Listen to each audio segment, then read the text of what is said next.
Hey guys, Jeff Sprague here. Want to talk to you a little bit about Okeechobee. What a great event that turned out to be. You wouldn't know that by watching the first day of our event there. Had a great practice there. I mean, those fish were really set up, and I think it would have been a much better event had the weather held out for us, but we were throwing a really big curveball there with the weather, the north wind, the cold temperatures, and it really hurt those fish. And we, some of us just survived, which really turned into my first day of the event. So what's crazy is I really thought that I had found something special there offshore with a thunder cricket, and it was an edge of an eelgrass line. And it's crazy because I started right here. Aaron Martin started on one side of me, and Jacob Prosnick started on the other side of me. And and we all found similar things. We were just looking for different structure relations. And after the first day, I had quite a few non-scoreable bass, and Aaron had a couple scoreable. I think Jacob just had a couple of scoreable bass as well. And it just didn't work out for me. I didn't score one. So I was in a little bit of a panic mode, and I was a little bit tender still, didn't want to get on that big water and run around with my back the way it was. So I opted to play it safe and stay where I was at and move in and out and try to find those fish that we had found. And I could not do it. I don't know where they went. I ultimately found out where they went because Prosnick won on them. They actually moved in. So, but that was really cool. I abandoned that and on my second day and ran over to an island area where I had a lot of bites in practice as well. I just didn't see the quality there that I had seen over where I started the first day. And so I was a little leery about going over there, but I'm glad I did because it's so crazy how fast that lake changes. On day 2, I went over and I started again at the same area where Prosnick did, but I left after the first period because I only caught one scoreable bass. And I'm like, I have to salvage my event and go over and just see if those other fish were still there. Because I had some smaller, some 2-pound bites, but no big ones like what I had in practice at, where Prosnick was at. So, man, I get over there and it's like nobody has messed with those bass. I run in there and I just go to work on them. It's really fun, and it was a fun 2 periods, and I didn't want to burn too many because I climbed the scoreboard really quick, and I knew I was inside of that cut to make the top 40 and go on to try to qualify for championship round. And what's really cool is when I pull in there, there's no one in there. And I do round the corner, and way in the back over, I see another one of our competitors, but there's only one guy. I pick up the Strike King swim jig. This is the Hack Attack swim jig. I was actually throwing the heavy wire hook, but this is the exact same color. It's in a perch color. And I alternated between this Rage Menace and another soft plastic trailer.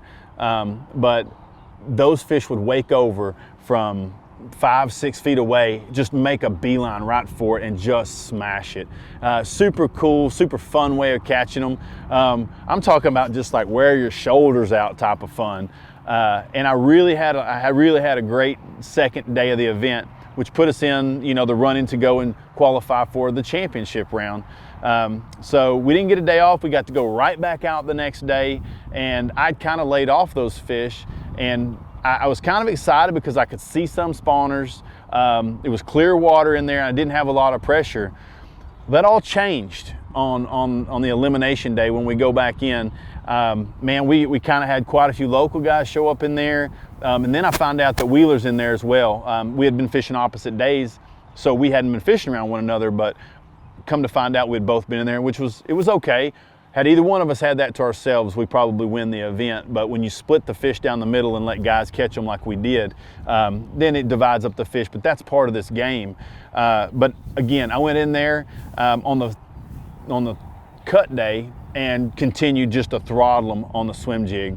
That was a really go-to deal for me there, and I caught a lot of my fish on it.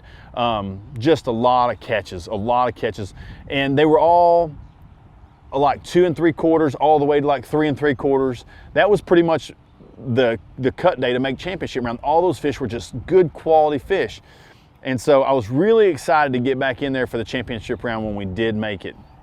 And you know, with the weather stabilizing and then we were actually going to have a little bit of some possible thunderstorms, that fires those fish up in Florida a lot of times. And little things like that move the water. If the wind will blow from the east just a little bit, or a little bit out of the west, or a little bit out of the north, instead of blowing so hard, it pushes the clean water around in those areas. And ultimately, it's like opening the door for more fish to bite. Basically what that is those fish get out there, and when the clean water rolls in, it seems like they fire and they eat. And when the water moves, the dirty water moves back in, they just shut down. So learned a little bit about that place.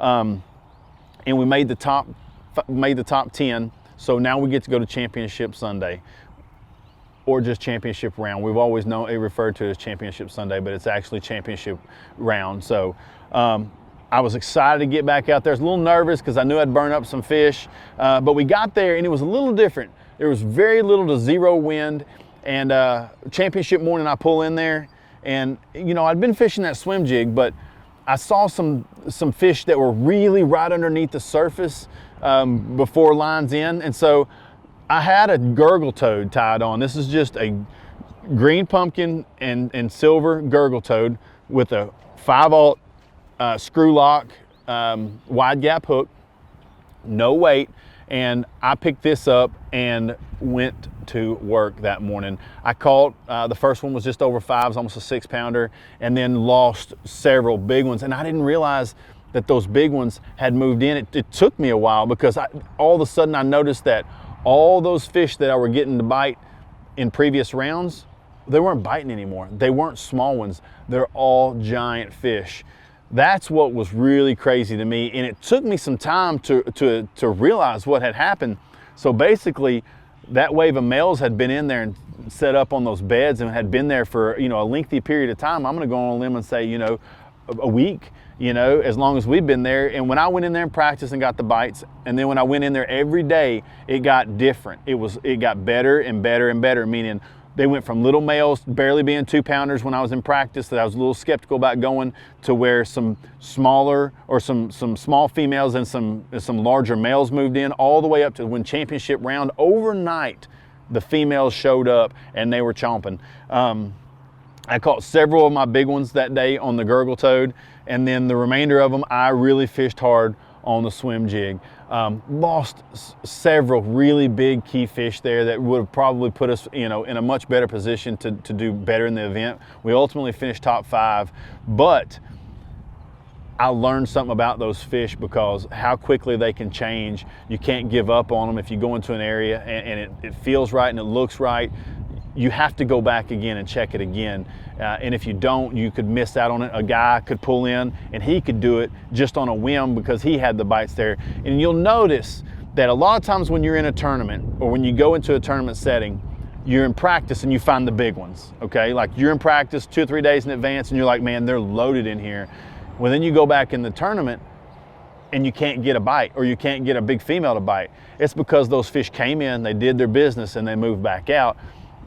And you're just not going, they're not there anymore. So you have to re-hunt them down, meaning like there's another area in the lake, probably another pocket somewhere else that wasn't right a week ago or 2 or 3 days ago when you practiced it, and now it's right, and those females are doing it in there. So it's all about timing, and that's a really big key, and that's a really big thing that, you know, as an angler we have to understand that. And you know, we think that these fish are so smart, and they are. They're very wily and smart. However, it's all about timing, and it's all about the right bait and the right presentation. So that's what got it done for me on Okeechobee. I really enjoyed that event. I had a great time down there, and to walk away from Florida with the second event and a top 5 finish, great points towards the Red Crest, and I can't wait to get back to Florida. She's been good to me down there, and I always look forward to getting back to that shallow water and that warm weather.